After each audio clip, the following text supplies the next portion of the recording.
Salut les loulous. Alors petit débrief des matchs d'hier, grosse journée hier soir, avec 9 matchs au programme à peu près. Et du coup ça a pas mal payé, ça a pas mal payé. Un petit 5 sur 6 hier, c'était pas mal. Et le 2 sur 5 qui a fait juste rembourser les gains. Donc pour 35 euros, du coup de mise hier, 62 gains, donc 25 euros de marge. C'est quand même relativement pas mal. Le seul qui a fait perdre hier, celui-ci, c'est les Bulls. Alors, les Bulls qui ont perdu à New York. C'était une grosse cote quand même. Les Bulls, c'était quand même à 1,90. Ils n'étaient pas favoris.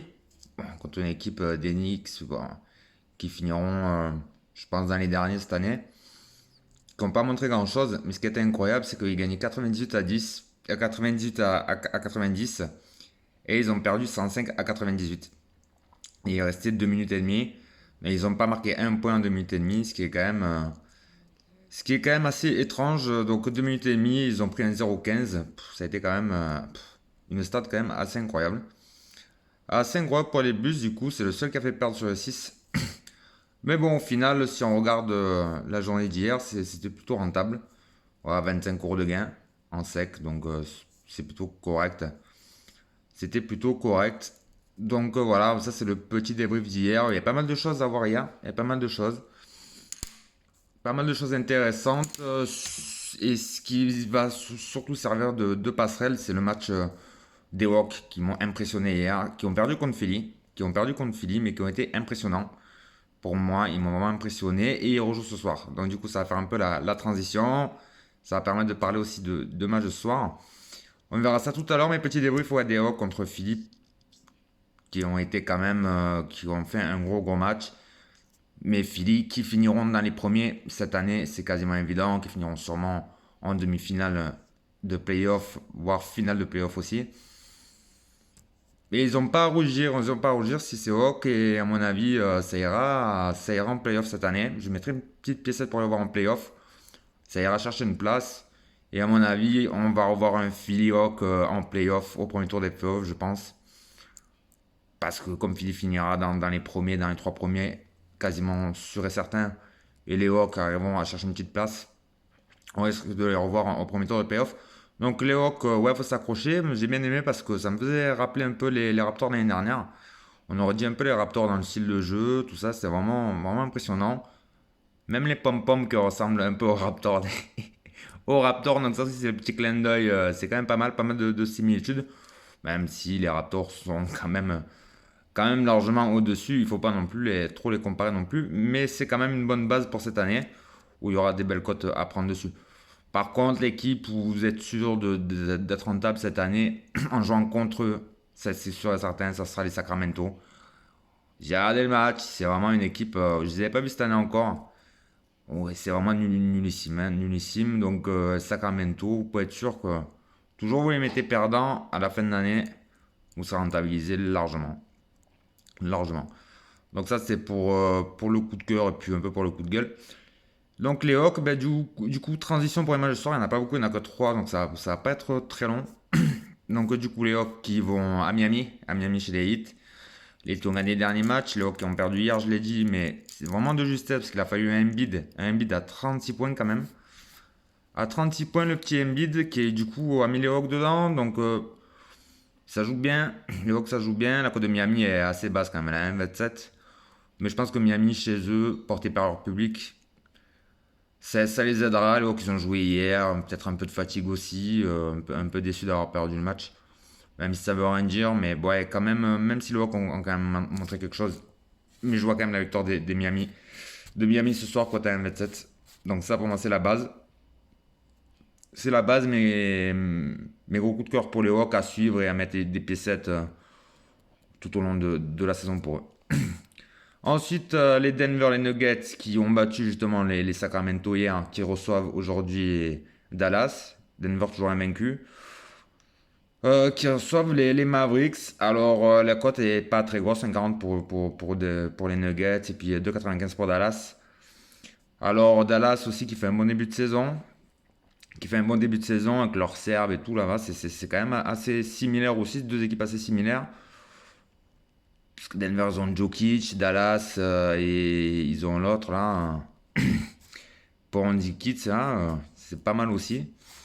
Donc du coup, non, la petite surprise pour Dallas à 2,95, ça sera la petite surprise. Ça n'a pas vraiment grand chose ce soir d'intéressant. Puis je vois pas vraiment trop victoire à domicile, donc on va mettre la victoire extérieure, la petite surprise de Dallas. Ça aurait été intéressant, pourquoi pas de mettre les Hawks avec Dallas sur un système. Mais bon, on va la tenter comme ça. La base des Miami à 1,27 et puis la victoire de Dallas à 2,95. Ça aurait pu être l'inverse aussi, mais on va rester comme ça. Ensuite, les Lakers qui reçoivent les Grizzlies. Alors, les Lakers, pareil, la cote à 1,11, ça sert à rien. Ça sert à rien, les Grizzlies cote à 7, mais après, je ne vois pas forcément les Grizzlies s'imposer là-bas. Donc, j'ai mis la cote du handicap à minimum plus 8 pour les Lakers, cote à 1,50. Donc, voilà, c'est quand même. C'est assez intéressant avec un Anthony Davis et puis un LeBron, tous les deux, quasiment sur une base à 60 points. À mon avis, ça va passer. Ça va passer. Donc, ça fait une cote pour 6 euros. Donc, j'ai fait un 2 sur 3 en système. Pour 6 euros, ça fait 20 euros de gain. Donc, voilà, c'est pas la fortune. Mais bon, voilà, c'est une petite mise voilà, pour une cote moyenne. Ça fait quasiment x3. Donc, 6 euros, 20 euros. Avec la surprise de Dallas. Puis de toute façon, pour 6 euros, vu qu'hier, il y a eu 25 de gains. On reste encore dans les frais. Pour 6 euros, ça va, c'est pas non plus. On va pas perdre la maison ce soir. C'est juste histoire de jouer une petite piécette. Et par contre, après, alors, il y a un autre combiné, un autre système.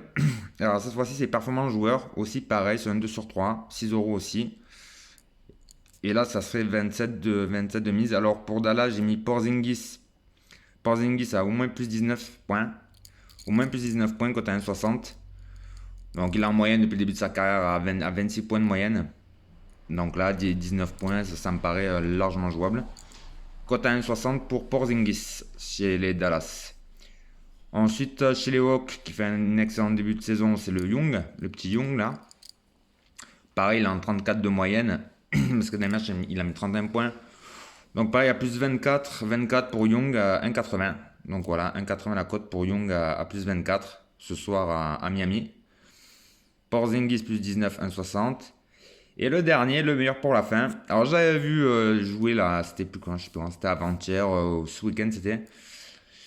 C'était ce week-end, ils ont joué, du coup c'est les Grizzlies. Les Grizzlies, c'est contre les Nets. Alors le petit jeune prometteur. Alors là, c'est la petite pépite, c'est la petite surprise du chef là, on regarde le meilleur pour la fin. C'est le Ja Morant. Alors Ja Morant, je l'ai vu jouer. Oh my god, c'est un petit rookie, c'est le nouveau. Il finira à mon avis All-Star. Il a un avenir très très prometteur. Et pourquoi pas futur MVP. Au moins il sera dans la liste pour être MVP, mais dans les futures années. Donc là, ce sera la valeur sûre. Est-ce qu'il restera dans la franchise? Ça, c'est autre chose. C'est pas forcément cette franchise qui va le faire évoluer. Mais il a un avenir prometteur. Et croyez-moi, ce garçon, retenez bien son nom. Parce que lui, il va faire mal. Morant. Donc lui, pareil. Morant, pareil. Alors, il a fait 3 matchs. 3 matchs, 28 points de moyenne. Bon, il a mis 10 et 14 les deux premiers matchs. Et par contre, il a explosé sur le dernier match. Il a mis 30 points. 30 points contre les Nets. Ça a été vraiment la belle révélation. En plus, il va jouer chez les Lakers. Donc, il va vouloir envie de montrer en phase ses chouchous comme LeBron et tout qu'il a le niveau. Et c'est un garçon qui a pas peur. Et on va voir ce qu'il fait justement face à une pression comme ça, face à de tels joueurs. Et je vois bien justement accrocher au moins 19 points. Et la cote est même plus qu'intéressante. La cote elle est à 3,25 pour un joueur qui a mis 30 points le dernier match. Qui pour moi a un avenir ultra prometteur. 19 points, ça me semble totalement jouable. Cote à 3,25. Donc voilà. Et celui-là, il faudra le surveiller parce que cette année aussi, pour les performances joueurs, celui-là, à mon avis, ça risque d'être une valeur sûre. Peut-être pas tous les matchs, mais au moins plus 19, ça peut être assez régulier. Et on entendra parler de ce petit jeune, de Morant. Alors, je récap pour la performance joueur. Alors, Morant, pour les Grizzlies, à plus 19 points, à 3,25 la cote. Young, avec Atlanta, plus 24 points par contre, à 1,80 la cote. Et Porzingis, Dallas, à plus 19, points et 1,60 la cote. Ça fait un 2 sur 3 en système pour 6 euros. Ça fait 27 euros de gain. Donc voilà. Donc en tout, ça fait 12 euros. Et gain max 47 euros. Donc voilà, c'est pas non plus voilà, pour 25 euros de gain hier. Là, ça fait 12 euros. Il reste encore la moitié de. Donc c'est quand même correct, juste pour 3 matchs. Donc on va jouer tranquillou ce soir. Et puis on verra demain pour les matchs de la nuit, justement, de mercredi à jeudi. Là, par contre, il y aura encore du lourd comme hier. Mais ce soir, on va faire tranquillou. Et puis on verra bien ce que ça donne. Allez, loup, bonne soirée.